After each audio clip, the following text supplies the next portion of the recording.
Welcome. Thank you for everyone who has come earlier. My name is Paula. I work for CDS. I'm a data scientist. I mainly teach R, but I have a background in computer science and bioinformatics, so you might have other questions that I might be able to answer. We are going to use two tools today. One is this Etherpad that is a collaborative document. I want everyone to go onto this page. The link is on the whiteboard in red. And then you can add the notes that you think might be useful for other people on this Etherpad. Next thing that you need is to open RStudio. So if you have that in your computer, you might know how to open it. In the CDS computers, it's a bit different. You need to go into ZenWorks and look for the letter R and then type RStudio.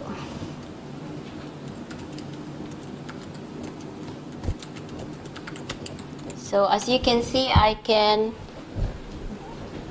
interact with this document and you can see it at the same time.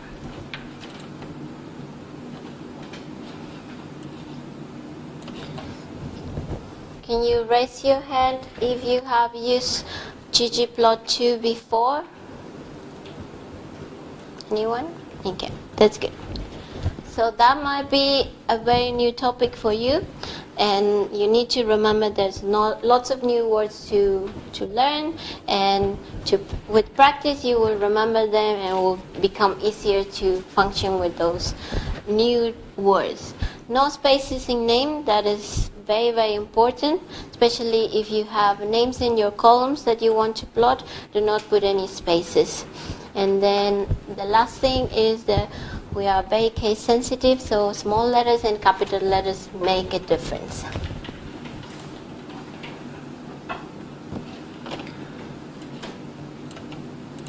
What are we going to learn today? So I have set a few objectives for this session. The first one is to install the package ggplot2, the one that we are going to use for graphics. The second one is to explore a little bit of a data set, or actually 3 data sets that I have for this example. We are going to learn about the basic layers of ggplot2 and then create different kinds of plots, and I'll give you a few moments to modify the plots that we have created. If something is not clear because you are starting, please raise your hand and I'm happy to help you through. As you can see here, some of the attendees have already put their name. If you haven't done so yet, please do that. Your email is optional if you want to have contact for consultations after the workshop. Line 62 says introductions. In an ideal world, nobody works alone, and we usually work in a team. I'll give the freedom for you to choose if you want to work with one of the persons next to you. So you can have a few minutes to just introduce yourself with your name and your school. That's it. If you want or prefer to work individually, that's also fine. Just want to have a look of those of you who haven't come to any of my sessions before, because we are going to do something similar that I do in all my sessions. Someone who hasn't come to a session with me before. 1, 2, 3, 4, 5, 6. Okay. For those of you, you might not have this folder, and I'll ask you to create this folder, please. Under your documents, create an R projects folder. The reason why we create an R projects folder is to have a location specific for all of our projects that we are working in R.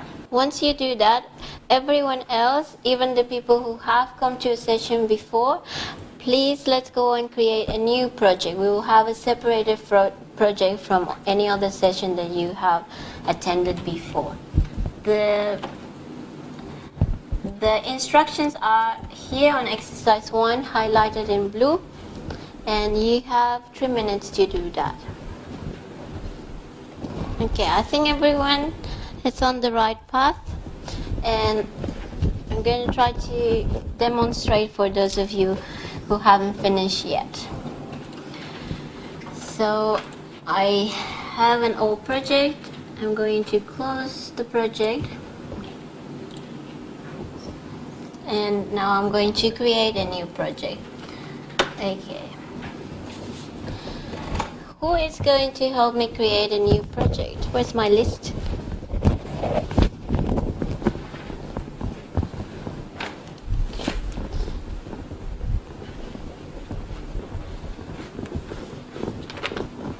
Molly? Yeah. Can you help me create a new project, please? Yeah.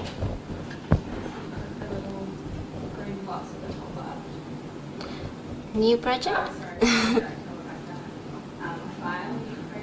Okay, so we go File, New Project. Is everyone okay creating that? Okay. And then? Okay. So I'll stop here. If you already have data that you are working with in another software like Starter, for example, and you want to try R, you can actually go into existing project and create the project from your existing data or other sources. Because we are doing this from scratch, we go to new directory and then new project.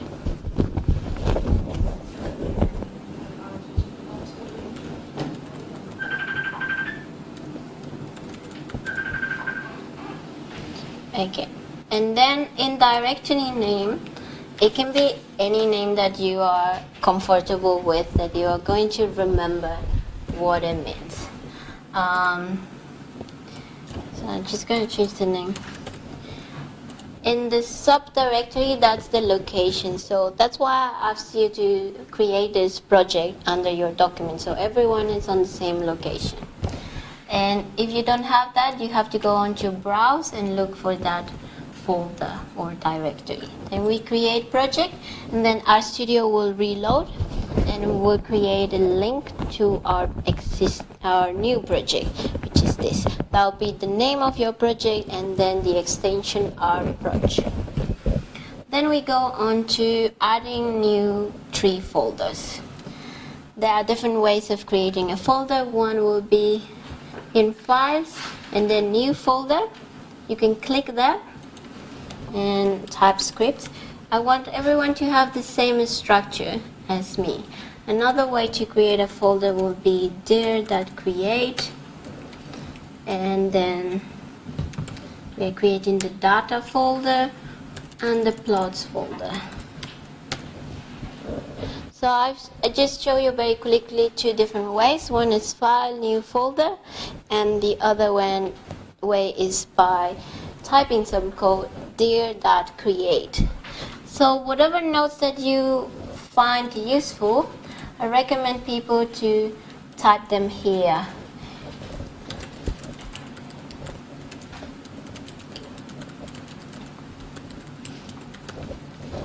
The same way that you have typed your name, you have all the rights to add some notes into this path. These are our collaborative notes, so it's very important that you share what you're learning. At the end of the session, you can save this as a PDF or as a web page, and then you can take it home and review what we have done today. So, anyone willing to add some comments here? Especially those who are already familiar with this. It's giving you a chance to do something while waiting for the others.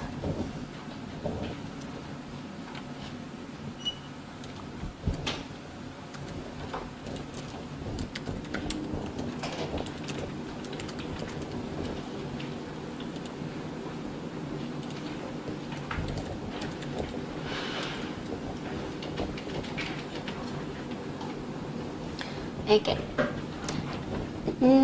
Let's check that everyone is on the same page as me. Can you raise your hand if you do not have this? Everyone has scripts folder, data and plots?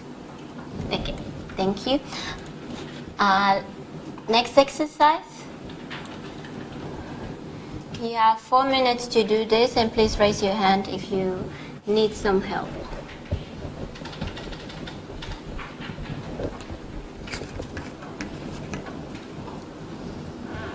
So again, I'm going to ask someone to help me create a new R script. And that will be Is James here? Yep. Yeah. So can you help me create an R script? So that's the plus on the top left. Okay. Everyone have seen this? And then? R script. That's the first option. And next to the first option, we have a shortcut, which is Shift Command End or Shift Control End if you have a Windows. That opens up a new layout in our RStudio. Whatever we type into the console is very temporary, so once you close it, it's gone missing. If you want to save things, you will create a script. That's why we started that. And then, how do I save the script, James? Just with the save button and flipping this button up and top there. Yeah, if you have seen this button, you can click on it. It also has the shortcut Control-S or Command-S. Then you go to your scripts folder, write the name of this. What was the name? Can anyone tell me? The name is ggplot2 _intro. Okay, so any name it's fine, it will work. Don't put any spaces and just remember to write the extension .r so RStudio will recognize it as a script. And make sure you are under your scripts folder. Then click on save, and if you click here on the scripts folder, there should be your script. Everyone there? Okay. The next thing that I usually have is a piece of documentation.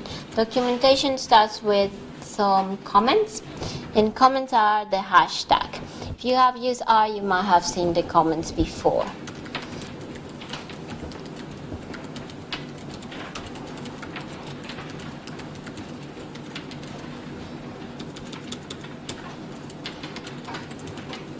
Any piece of description is fine as long as you find it helpful for later to remember what you have been typing on this script.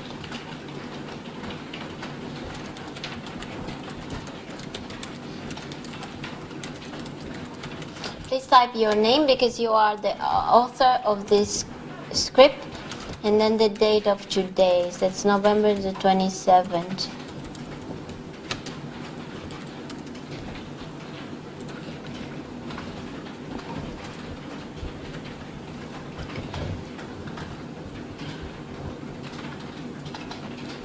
Can you raise your hand if you have used comments before this session?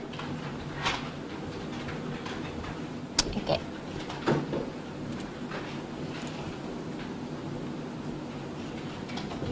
Before I install the package, I'm just going to explain you a bit of this.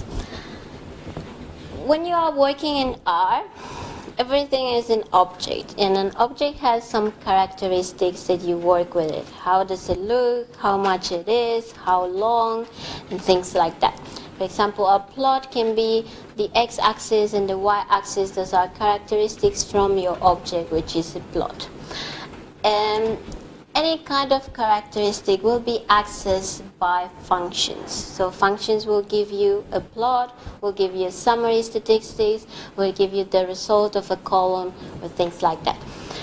And then once you have a lot of functions that are similar in a topic, people usually put them into a package.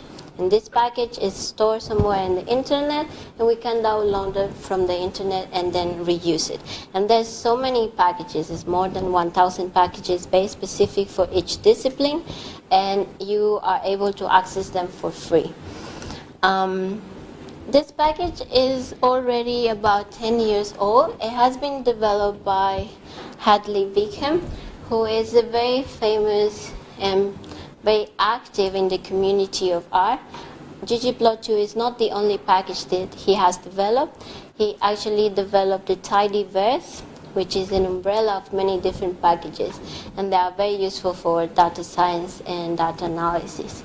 So if you are interested, that's something you might want to look.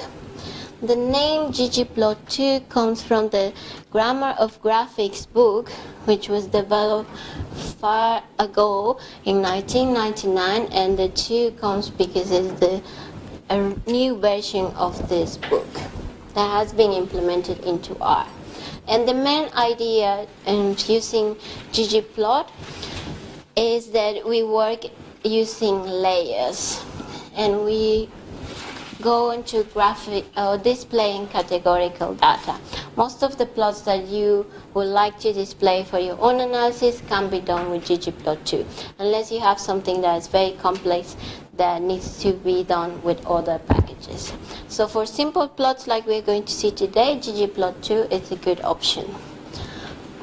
How do we get into using a package? First of all, R comes with many packages already by default. If we go into RStudio, there is a package tab here. And those are not the only packages that you can use, but the most used ones. You might have different ones here because I already have some packages installed. But if you go into the search, you can type ggplot. And it says ggplot2 is the name of the package, and it allows you to have a little description. It says create elegant data visualizations using the grammar of graphics. And the version that I have is the 2.2.1. So if you are not able to see this, it means that you need to install the package first. And to install the package, if you have followed the instructions, you have typed install packages and then ggplot2. Because I am able to see, it means that I already have it installed. And the next thing that I need to do is load the package. So first install.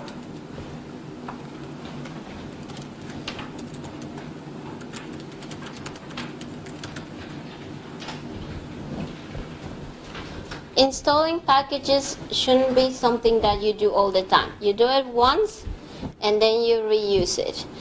You will only need to update your packages if a new version came up. And usually when you are doing a plot, it will tell you that's an older version, or maybe you have dependencies that says you need to update your packages.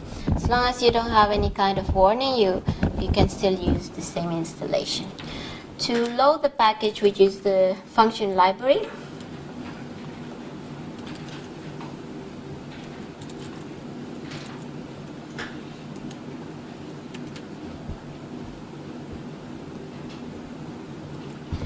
And once I do library, my package here should be checked. Can we make sure that everyone has that?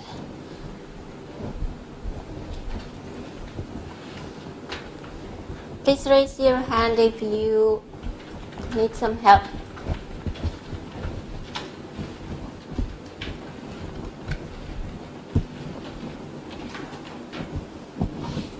Can I see your packages? Okay. Is this going to matter? Not for now, but maybe later well, this is not your computer, but it needs to be reloaded. Okay. Needs to have the newer version.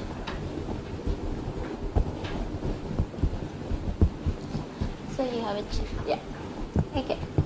So everyone is fine there? Good.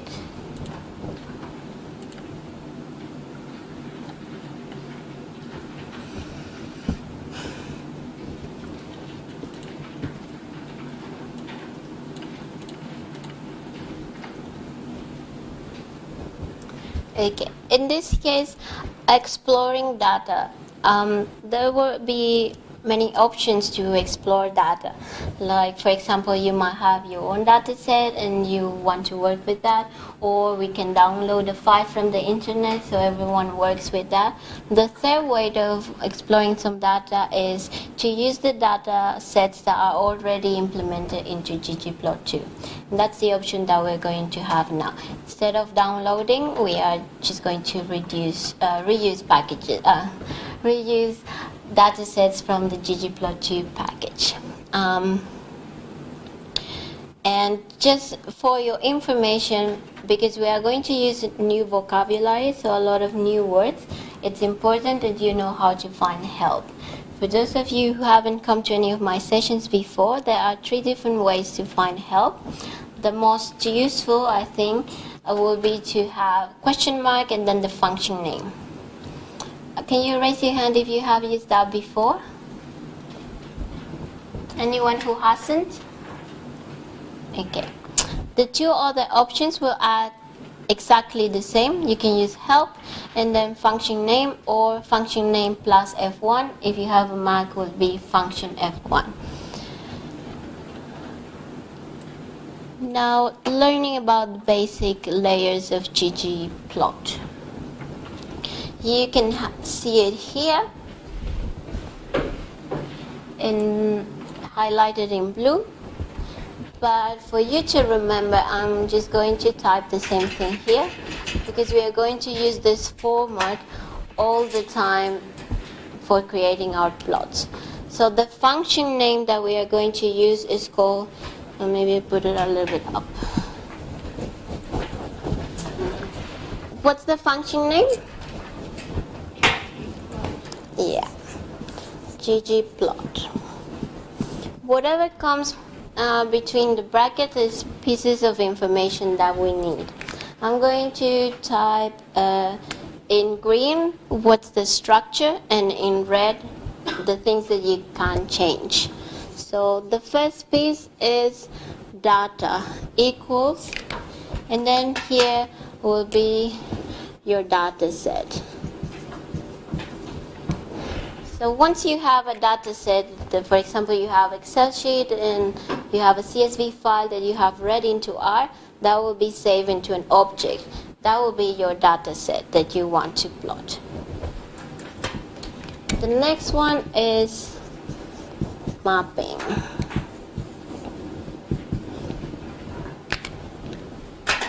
So mapping is another argument needed in the ggplot function. Mapping is followed by AES. So this is just the nomenclature of how to create a plot. AES stands for, does anyone know? Yeah, can you say it louder? Aesthetics. Aesthetics, yeah. Does anyone know what aesthetics means? Yes. So this is our data set, and aesthetics will give the look and feel of your plot. And here you have many options to add. You can have the x-axis, the y-axis, and then some optional parameters. That's kind of the basic thing. Because ggplot2 is based on layers, every layer that you need to add will be followed by a plus sign. And remember to put the plus sign at the end. And then you have a geom, and there are multiple genomes that you can use. So this part in red function is something that you might want to change to create a different type of plot. You can have a dot plot or a histogram or a box plot, many things like that. So I'll leave it there for you to be reminded of how to create a plot. And this is also in the notes if you want to have a look. The next thing we're going to do is go and question mark ggplot, and I want you to read the description, and I want you to have a look at how ggplot is used.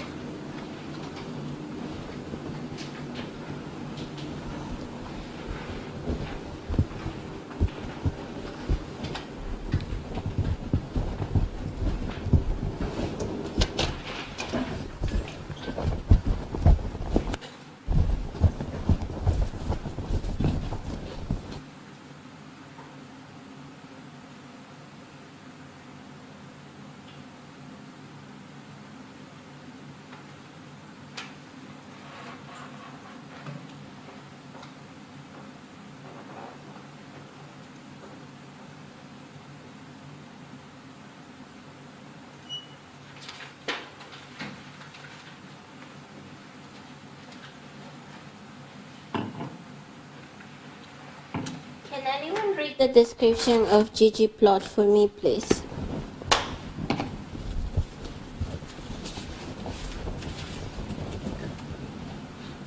A system for declaratively creating graphics based on the grammar of graphics. You provide the data to tell the ggplot2 how to map variables to aesthetics, what graphical primitives to use, and it takes care of the details. Okay, that's really good, but I don't know where are you reading.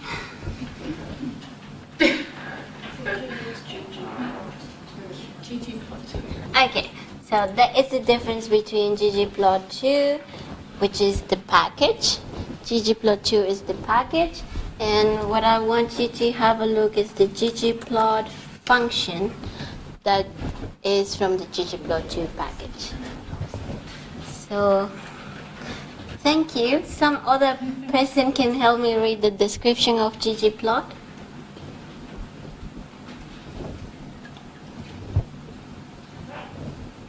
Or I can ask if someone's here.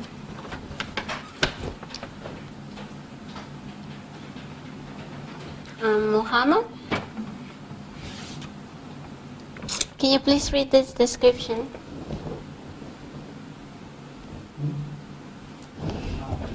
ggplot initializes a ggplot object. It can be used to declare the input data frame for a graphic, and to specify the set of plot aesthetics intended to be a common throughout all subsequent layers unless specifically overridden. Okay, thank you very much. That summarizes all. At the beginning, it might seem a bit complicated, but if you read it a few times, then you are more familiar with the terms. So the data that I put that in the whiteboard is this input data frame. Everything that you want to plot in ggplot2 needs to be a data frame. So we're going to test for that. And the next thing is that you can use this data through all the subsequent layers. So as I mentioned before, you have the plus sign, and then you add another layer, and you can play with the same data set unless it's overridden. And then if you go to the details, it's kind of the same thing that I put in the whiteboard. Instead of df, that's the name of your data frame or data set, and then the aesthetics will be the x, y, or other aesthetics. You do not always have to have x and y. You might have some plots that only have an x. Those will be the bar charts or the histograms. Hi. So we have Jenny from CDS as well, who is going to observe this session.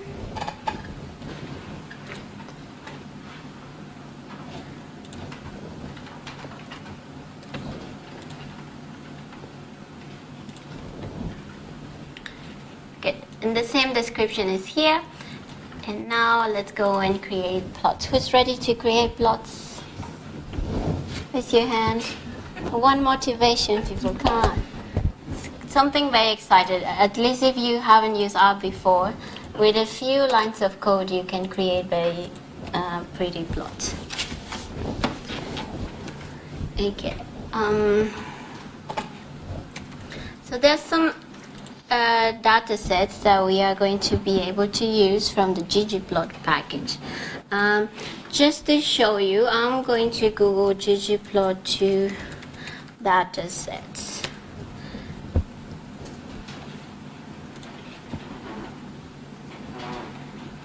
Okay. Yeah. Okay. I googled ggplot2 datasets, and then I went into the data checkmark. You don't really need that, but it's just to show you the different kinds of datasets that already come within ggplot2. So once we install ggplot2, we have access to all these examples datasets. For today's session, we are going to use 3 of those. The those will be the diamonds, the economics, and the MPG. And if you would like to have more information about what is that, so there's a very short description, and then you can click on one of those to see more information, or you can do that in RStudio, like the way we're going to do now. So going back here,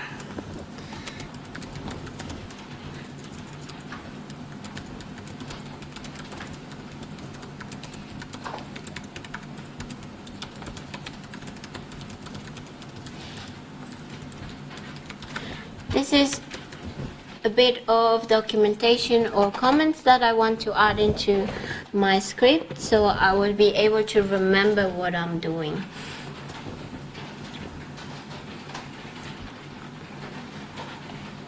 And we are going to start by looking at the economics dataset. Oh, economics.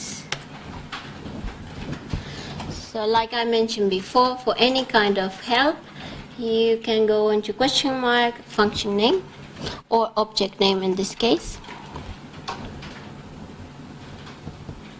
And that opens up this. So do we have Ashley here? Can you please read the description and the title and description? Let's see, Ask Economic Time series. This episode was produced from the Ask Economic Time series that are available from websites. So the economics is in one format, economics law is in the law format. Thank you. Okay. So as you can see, someone has downloaded available data from the internet. That can be something that you can do if you want to share your data as well, and it has been implemented into the ggplot for examples. This about wide and long format, you don't need to worry about it today, but if you have questions, I'll have a session on Thursday about the plier that's going to talk about wide and long format. Okay, so we are using this economics. So it is a data frame. It has this number of rows and this number of columns, or also called variables. The names are here, and a little description is here. So in a very short summary, people have collected data from the US about unemployment, and about how long these people have been unemployed. And I think this unemployment date goes by month. So the question here will be,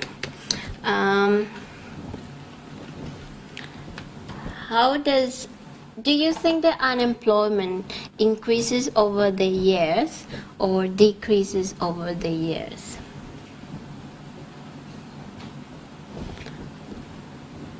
Raise your hand if you go for decreases. Raise your hand if you go for increases. Okay, I think most people think that unemployment will increase, which is a really sad truth.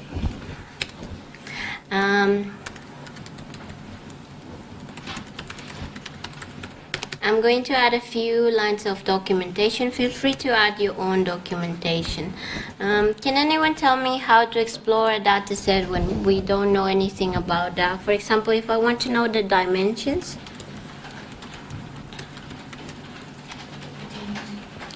GIM gives me the dimensions, and it needs the name of my object. So the same kind of information that we receive from the help. Oh, it's actually two less. Someone ate the two last rows. There's another very nice function called structure. Can you raise your hand if you haven't used str before? Okay, so in the case that you haven't used str before, I would recommend you to have a look at the help. So question mark str will give you a description. If you look at the screen for just a sec, str will display a compact structure of any R object, and it will give you some things that are very useful to know about this object.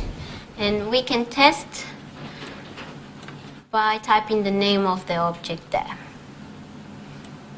So the first part is the data type of my object.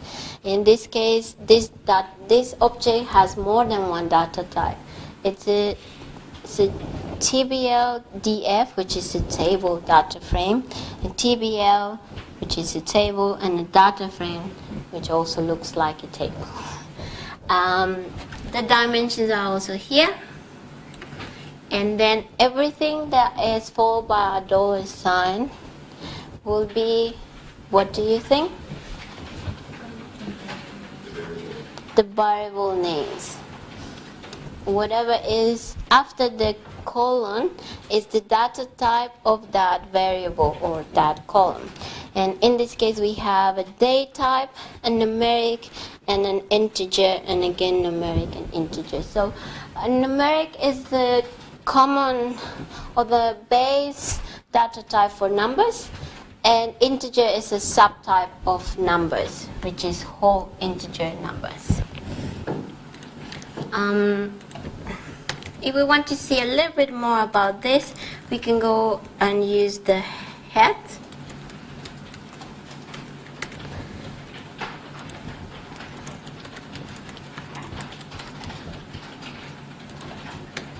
And the tail.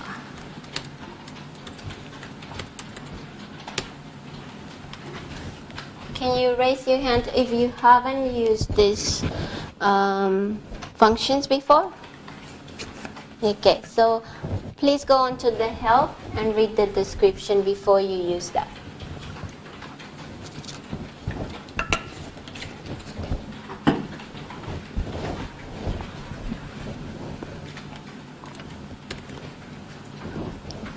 Once you are on your script, you type Control-Enter to have the results in the console, or you click on Run.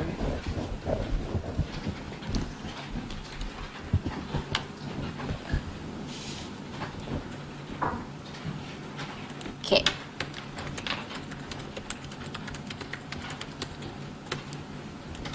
So now that we know a little bit about this data frame, which is called economics, we're going to create our first plot about unemployment over the time. So what function do we need? ggplot. And then if we stop there, we have a tip from RStudio, and it says the next piece of information is the data. What will be our data set? Economics. And then if I want to add another piece of information, I need a comma. And the next attribute or argument will be mapping. Mapping needs aesthetics, AES.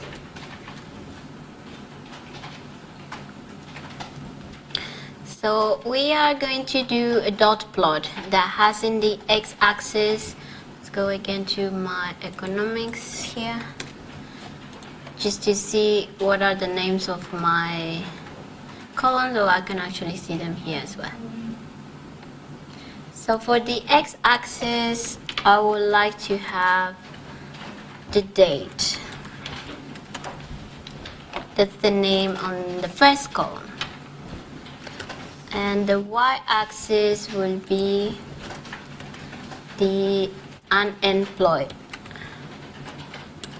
So it's not called unemployment, it's just called unemployed. It's the last column on my data set. That's the first thing we're going to do. And then we type Control-Enter or Command-Enter. And I want everyone to have this gray background.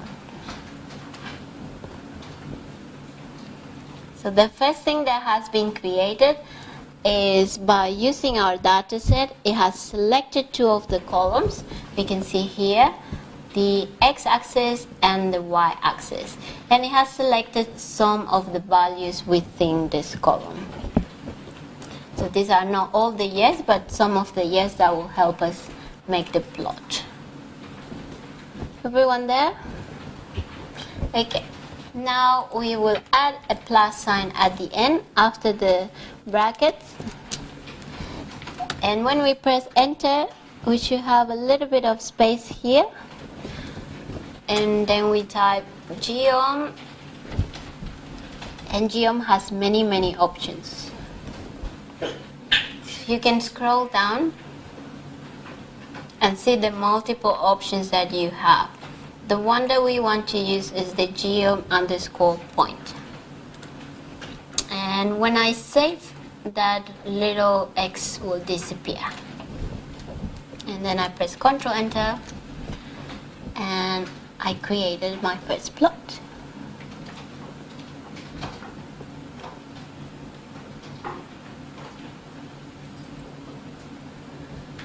So our initial question was, does unemployment increases over the years? Our hypothesis was that most of people said yes. Is our graphic supporting our hypothesis? Yes, so it's a trend going up.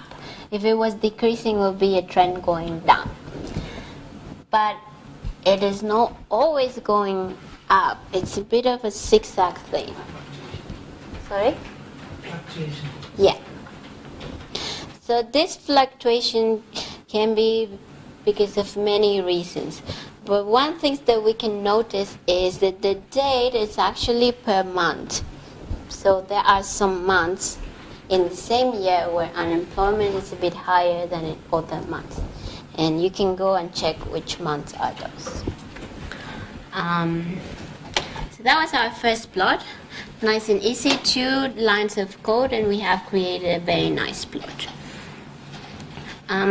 Let's go and copy these 2 lines.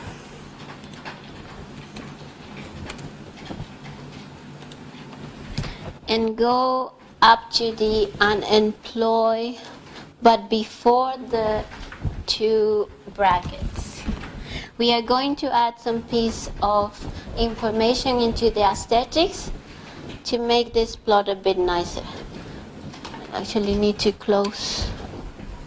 This one closes this one, and this one closes this one.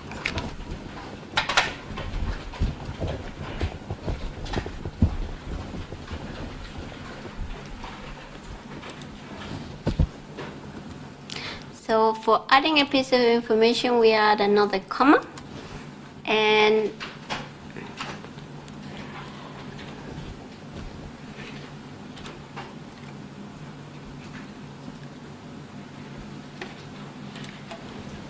then we can color equal date. I'm going to make this a bit bigger so you can see it.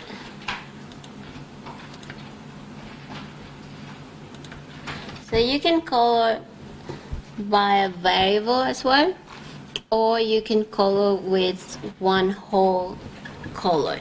First we are coloring by a variable, and that will give us a continuous set of gradients. So the date goes from this year up to this year, and the oldest the year, the 1970, the darkest is the color, and the newer, the lightest goes the color. So that is one option for coloring. If we go and copy the first plot again, I'm going to show you how to color for one simple color. And if we want to use a simple color, it should go into the layer of the point. I'll explain you why in just a sec. So let's go for color, and then there are the basic colors in R, which are black, blue, red, green, yellow, which you can use now. Or you can use a set of colors in R that are very, very nice. I think I have it here. Okay, let's go R colors.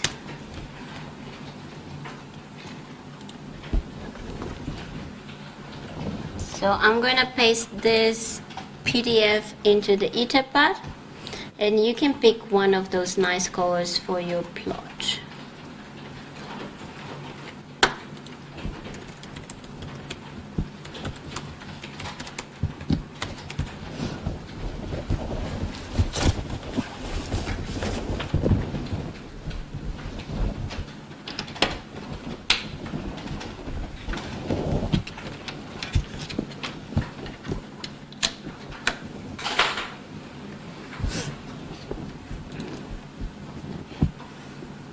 So let's play here with any of those colors. Let's, for example, pick chocolate 4. There are different kinds of chocolate in R, and chocolate 4 is one of the darkest ones. So you might check your different colorful plots. I see blue and red and purple and another chocolate. Okay.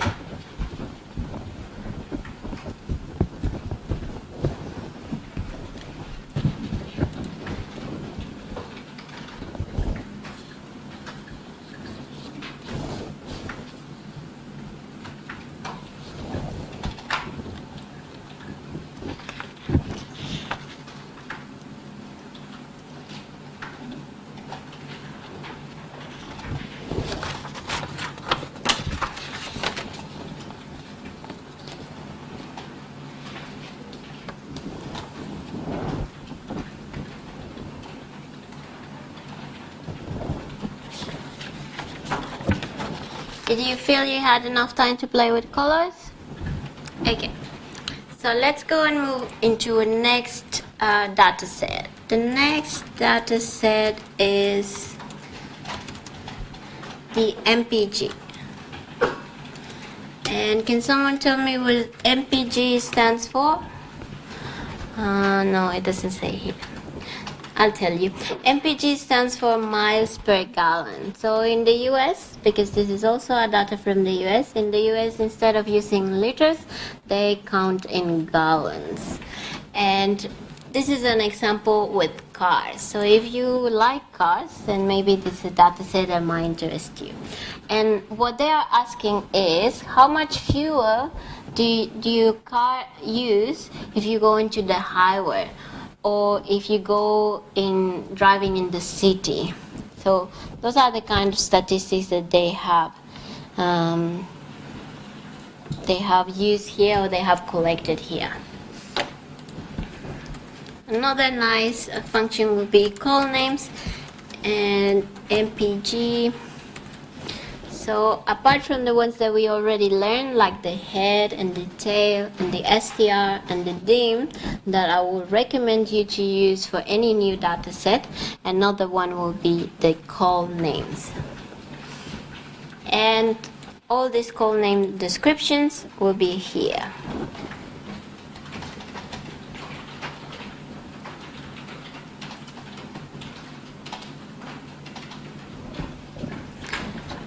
And the question for our next plot is about fuel efficiency.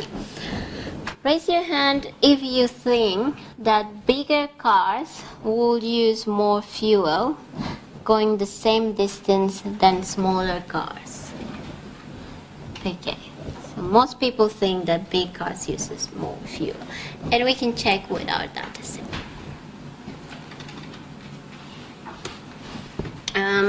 So which function are we going to use? Again? Yeah. ggplot, data. What's the data? MPG equals, comma.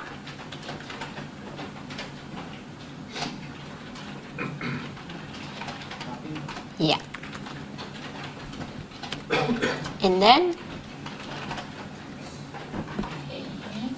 AES for aesthetics with open and close brackets, and then the X will be the DISPL, which is this one, engine displacement in liters.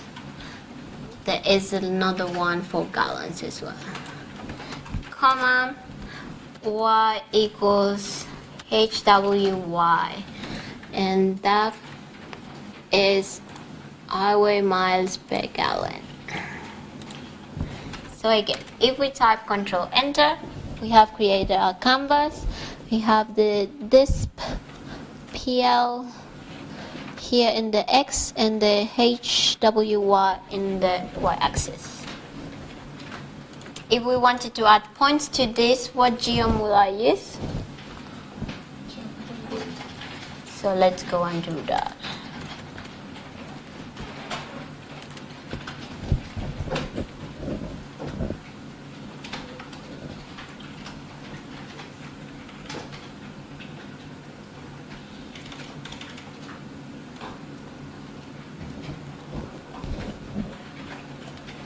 So this is displaying to us the fuel efficiency of different cars. We have here the liters from small engines to bigger engines, and then how much they have advanced in the highway. So if it's a kind of a long distance, actually the smaller engines, those that have two, are the ones that are more efficient, and the largest engine are the ones that are less efficient. That is something that we can also compare with our hypothesis first, right? Sometimes we are right and sometimes we need really to double check with the visualization. In the case of this plot, I'm going to show you how to add a new layer. So because the dots here are a little bit dispersed, we could benefit from adding a trend line. And do you think the trend will be straight, or will it be a little bit funny like before? Or how do you think the trend line will look like? Okay, that's something we can check as well. To add a trend line, we add a new layer. And we have the geom smooth for adding a trend line.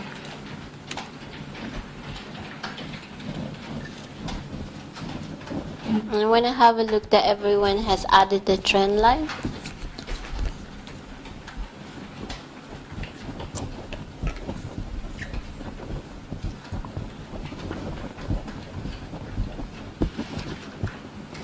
Oh, you don't have RStudio? No, I can't find it. These instructions are in the Ekpa'palek as well.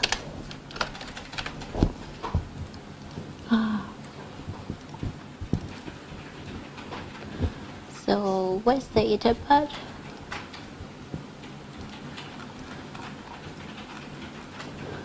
The instructions are here. Okay, so we added one layer of points and one layer of the trend line with the geom smooth. So I'll give you two exercises to do. One is first create a plot, a similar plot as before, only with the trend line. That's exercise 1. The second exercise will be modify the colors of your plot, of your dots and trend line. So for the first exercise you will need fewer code. For the next exercise you will need to add a bit of code.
Please raise your hand if you are unsure of how to do the exercise.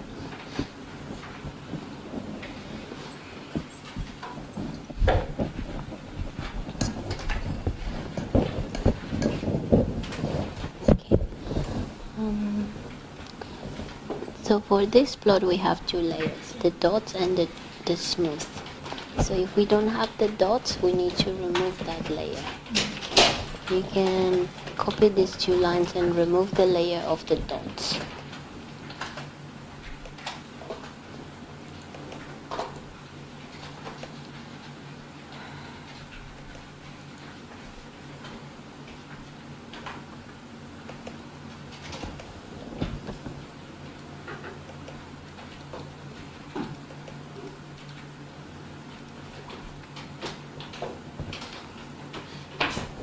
You remove this layer.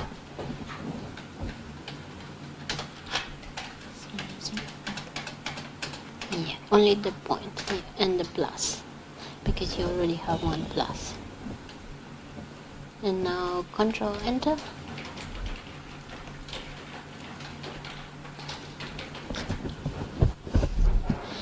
Okay.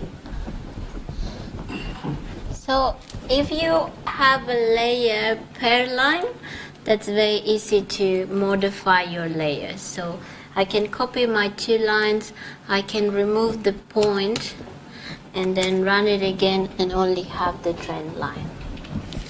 To add colors here, we can use color equals tomato and then color equals Indian red, which are colors that I already know are existing into the PDF, but if you don't know which colors you can use, you can actually go and check. So I think that's what most of you have done. A new bonus for your coloring will be an alpha that makes a little bit transparent points. So in this case we don't have that many points, but if you have a lot of points, some points will be on top of others, and if you have a slight degree of transparency, you can actually see both. So here some of the dots are darker because those points have more observations.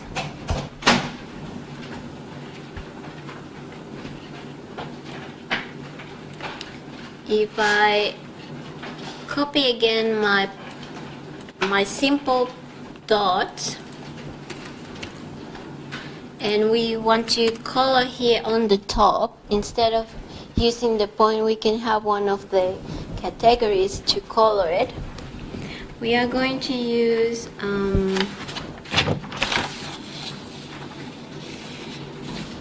let's go under help. We are going to use the DRV column for coloring. That's the type of drive. So it has front wheel drive, rear wheel drive, and four wheel drive. And if we run this, we actually have this very nice legend here of the three categories of the DRV column, and we have more information from this plot now. It says that those cars that have front wheel drive are actually the smaller cars, the ones that are more efficient. But if you have this rear wheel drive, they are not so efficient. They will use more fuel in the same distance. So in the case of your data set, I just want you to have a minute and think what kind of columns you have. If you have treatments, if you have product names, if you have, I don't know, different years for your statistics, you can also use the same functionality on your data set for making your plots. Okay, before we go farther on, I want you to save this plot. There are different ways of saving this plot. One will be clicking on this button here that says Export. And you have two options. You can either save it as a PDF or as an image. And once you click on the image, for example, the default location will be the main directory of your project. But because we have a folder structure, we have this plots folder, and that's where we're going to save our plots. This is the MPG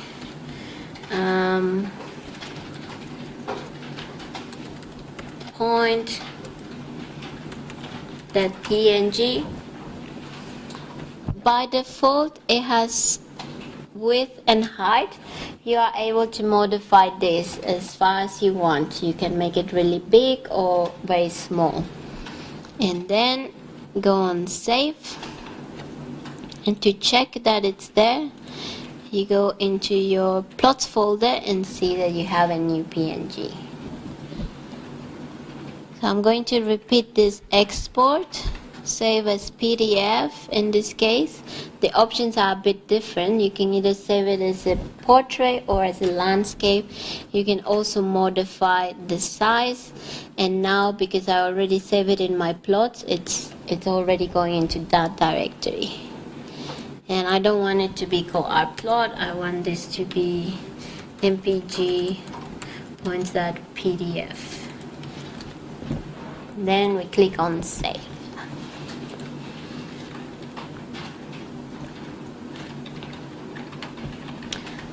In my computer, when I create a PDF, it opens up. So that's the preview of my PDF. You can go on files and check that we have 2 files. So for all the other plots that you would like to save, maybe you have created one really nice here that you want to save, or even the simple plot with the economics, you can also save it the same way. One more example with a different data set, we are going to create another kind of plot. So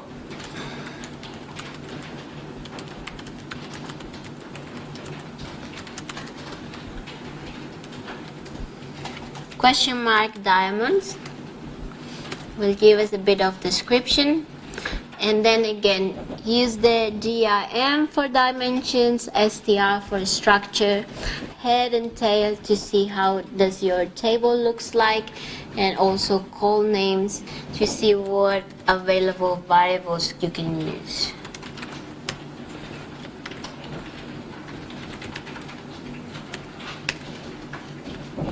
This is an example that's a bit bigger. There is 50,000 observations. So that might be something more similar to what you have. And it also demonstrates that RStudio can have multiple rows. So instead of diamonds, this can be kind of anything if you are working with products or with development goals or regions. So I'm trying to find examples that might be useful for you. If you want to share your example, that's also okay. Please raise your hand. Okay, what we are going to plot now is the cut variable from the diamonds data set. We are only plotting one of the variables, so it has only an X and not an X and Y. Levels 2 and 3 now closing. Please borrow all library material. Create a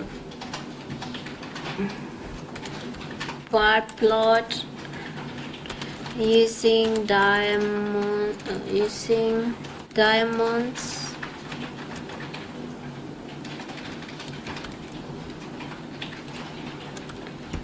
Using the diamonds data set and the cut column.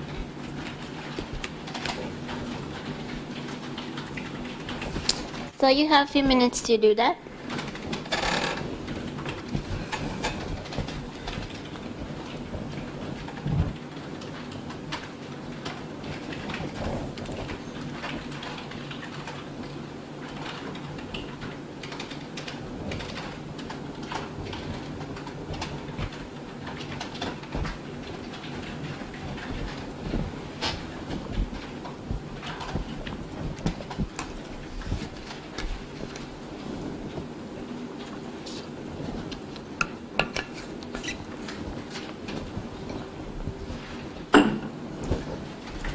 And again, if you have done that, play with the coloring.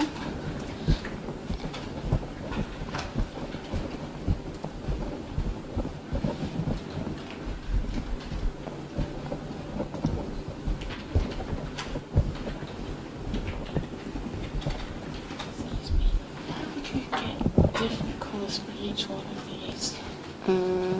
You have to add a new category with the colors that you want to use.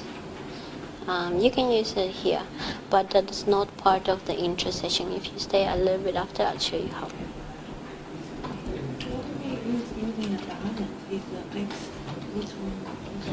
In the X we use the cut, and Y we don't have a Y.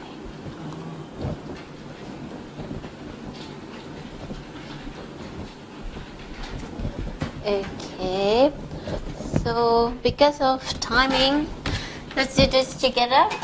Again, someone please help me out here. Anyone?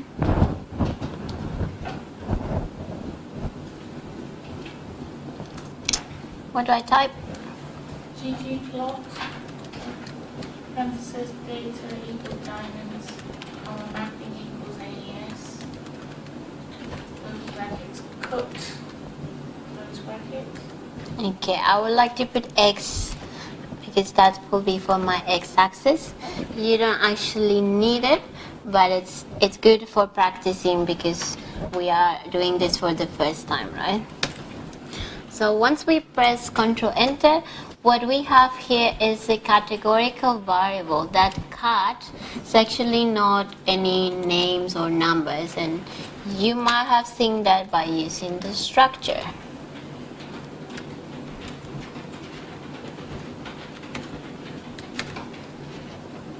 So cat is one of those factors or categorical variables.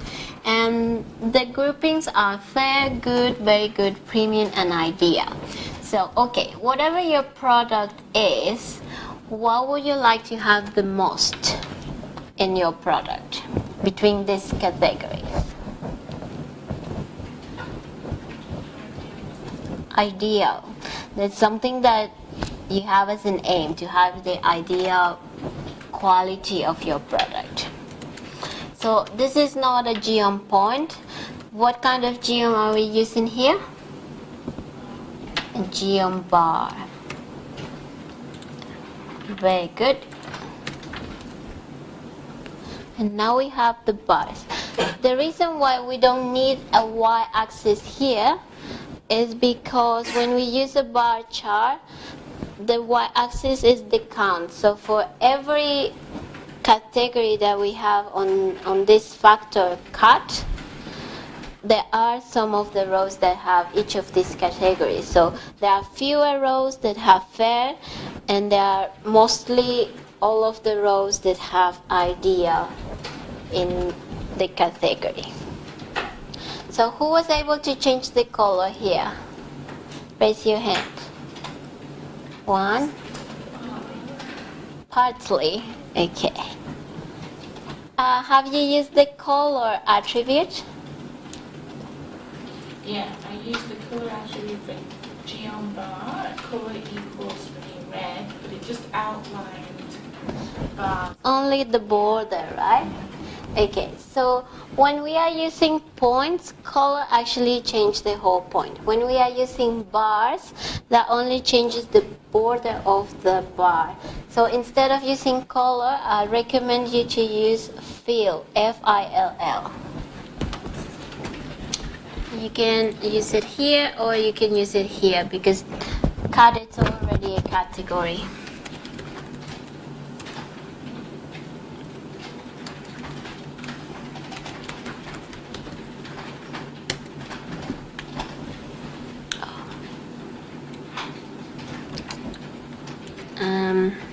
The example that I want to show should be here, sorry. Navy blue. Okay, so if I want one color, which I pick to be navy blue, I will put it in the geom bar. That's here.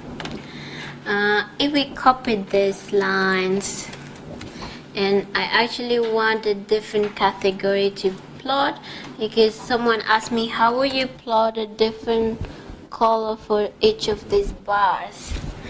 That you could do with the fill and using the same category cut.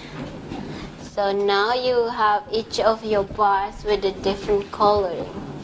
And it also adds the legend that has the description of each of your colors. Now these are the default colors. If you want to see how you can change these colors, I usually do this in the intermediate session, but I'm not going to have any intermediates this year anymore. So maybe I can show you that. Is that something that people is interested in? Okay. So we add a new layer, which is scale. Let me check. Scale X. Wait, I need 2 minutes to think.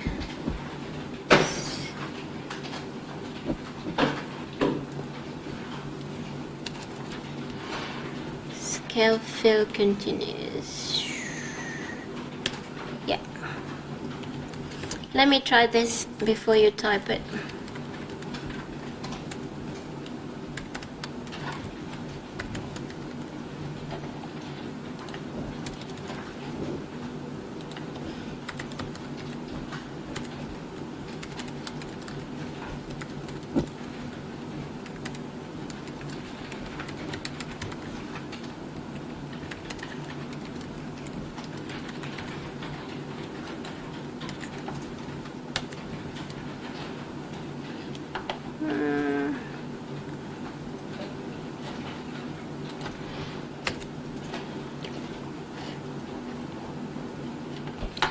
Something like that.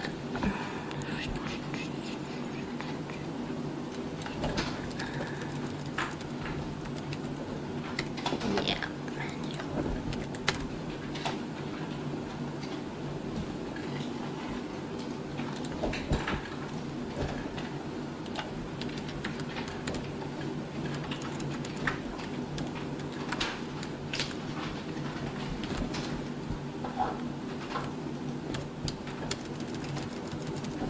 So I can't remember exactly what's the attribute name, and I go to the help. Scale fill manual. I think should be values again.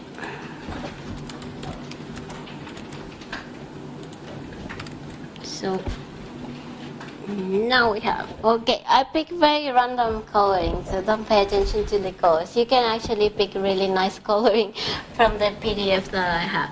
But that's the new layer that you will need to add. That's scale fill manual. The fill goes for the same fill here as cut.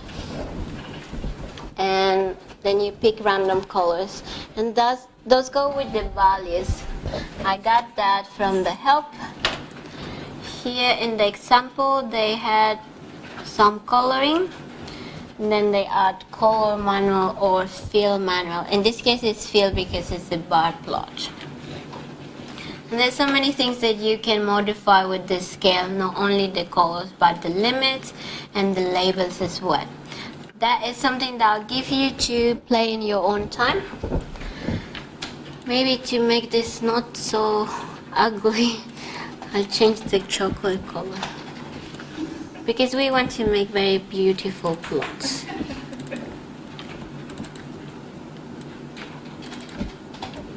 So chocolate, 2, 1, 2, 3, 4. Okay, that's something more presentable.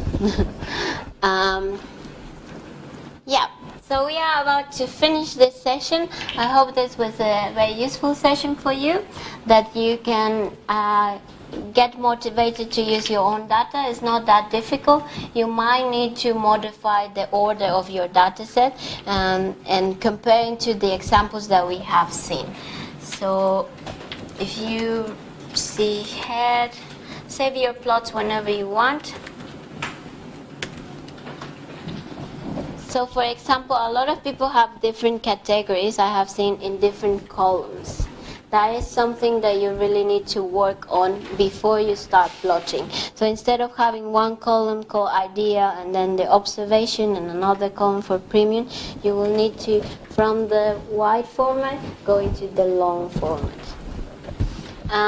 If you want to play with your own data and ggplot, you are welcome to come to an open session on Thursday. And you can register for it even if it's on waiting list.